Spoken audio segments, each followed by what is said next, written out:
my healthcare story is my environmental justice story. And it's a lot of grief, anger, and passion all mixed up in it. I'm going to try to get through it without bawling, crying out. So, what is environmental justice? It is the fair treatment and meaningful involvement of people regardless of race, color, national origin, or income in the development, implementation, and enforcement of environmental laws, regulations, and policy.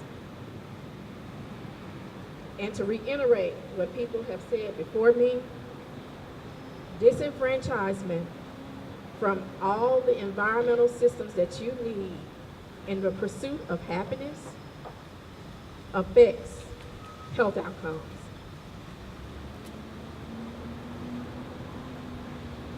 I lived in a South Memphis community.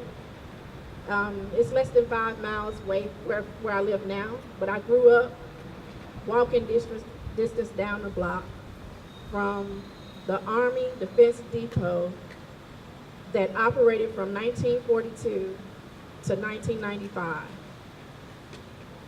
It was a chemical and biological warfare material dump. So anything that was used in any war, official and unofficial, could have possibly been stored and distributed there.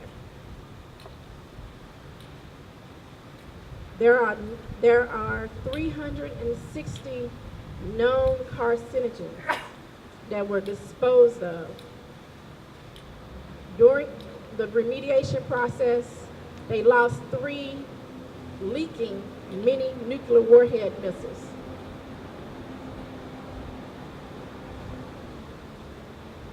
The records are so shoddy between 1940 and 1960. The operation of the depot, a lot of it is not on record.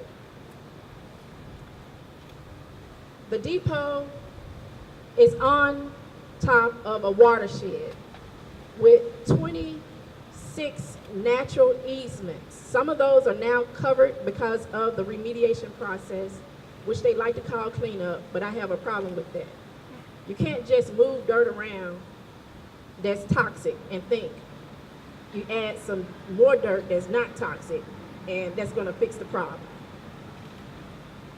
When you put clean water in a dirty glass, that water is going to be dirt. And so the problem that I have with the Defense Depot, and not only me, but it's a problem for all of Memphis. In my neighborhood, the mortality and morbidity rates is higher than the national average. We proved prostate cancer rates were way over the national average probably about 15 years ago. Because my neighbor had to deal with uterine cancer at the age of 13. A guy down the street had to deal with prostate cancer at the age of 17. I've watched my grandmother die of cancer, and she was the most healthiest person I know. And when you talk about the aging, decreasing, she died at 83. But my family lived longer than that. Her first cousins, that we used to go visit during this time of the year, the oldest one was 119. Me and my brothers and my cousins used to laugh and play outside and joke about how old we were going to be. We thought we were going to be able to have long life too. But those chemicals, they not only affected my grandmother, but they're mutagenic and they affect generations to come. Because the chemicals there, they're not just household chemicals.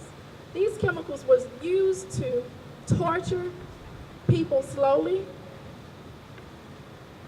and kill people in the most horrible ways.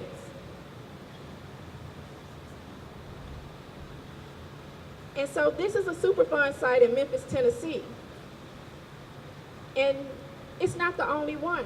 There are suspect to be over 460 over the nation, but it is one of the most toxic.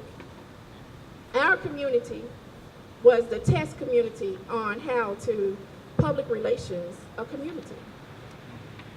Let's just tell them to prove to us that we made them sick.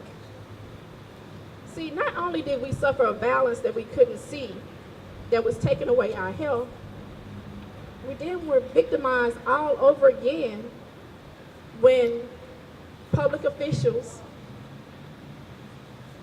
and representatives of different governmental agencies said, you can't say that because you don't have the science to prove it. We do have the science to prove it. It's in my narrative. It's in my neighbor narratives. You can walk down the street. If you listen to us, you'll hear the science. And we just wait for your science to catch up with what we already know. And it's time out for overfunding the science of destruction. Too much has gone into the science of destroying people and making people sick. And so we're going to call that evil. That's an evil science. And then there's good science that represents the Creator, that helps creation, that helps people to heal, that helps the land to heal. That's the science that needs to be funded. No more making things that don't belong in the earth. Point blank, period. If you don't have a use for it after you made it, then don't make it. We have to be responsible for not only what happens today, but also what happens for future generations. Somebody thought about us 100 years ago. I know my ancestors did. You see me here? I survived. My folks survived a lot of oppression. The most cruelest enslavement of American history. And I'm here today on their shoulders to say that no, you cannot put a chemical and warfare dump on top in the ground on a watershed that flows into natural creeks and rivers, that's connected to the groundwater, that's connected to the aquifers, because not only is it going to affect the water we may be drinking today, because it could be leaching into our own systems, but it also is going to affect my great-great-great-great-grandchildren, if my son can have children. I console my brother because just recently, his partner had a spontaneous abortion for no reason.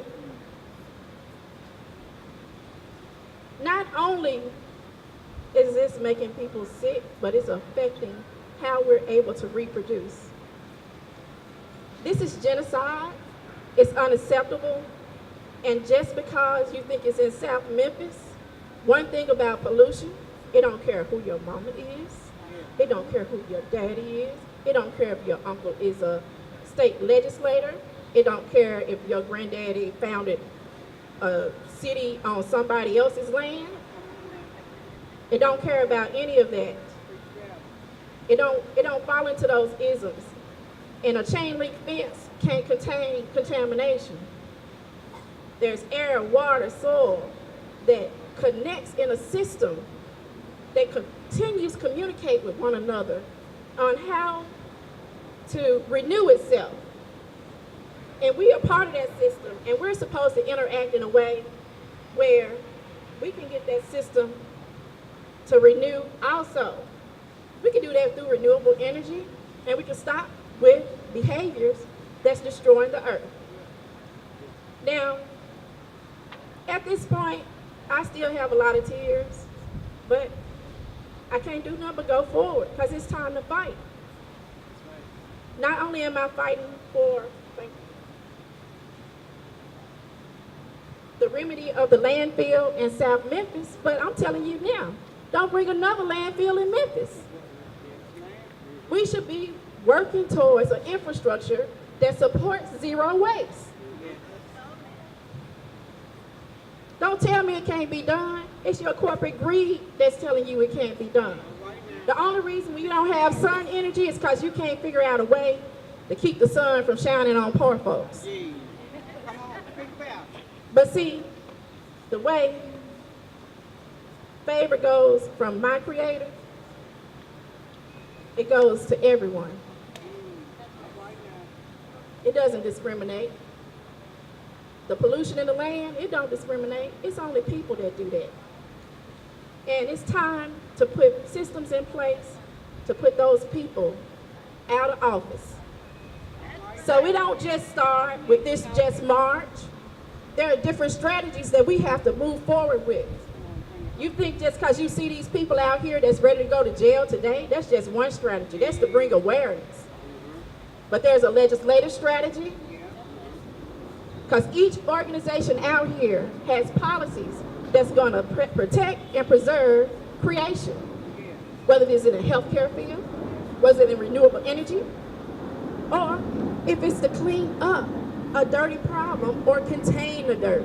I guess you could say that. And don't create any new problems.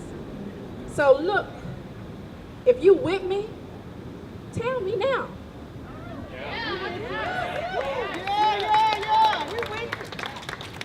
Because I need to know who's on my side right now, because I'm marching forward, not just for environmental justice, but for human rights, because you can't do one without the other.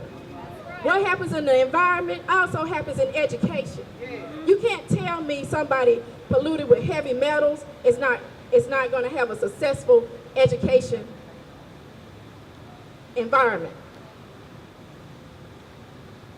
And what may end up happening is some people may be disproportionately put in the criminal justice environment because of decision-making skills that were altered when their brains were developing in their mother's stomach, because there are chemicals that do that, that are in neighborhoods, not just in South Memphis.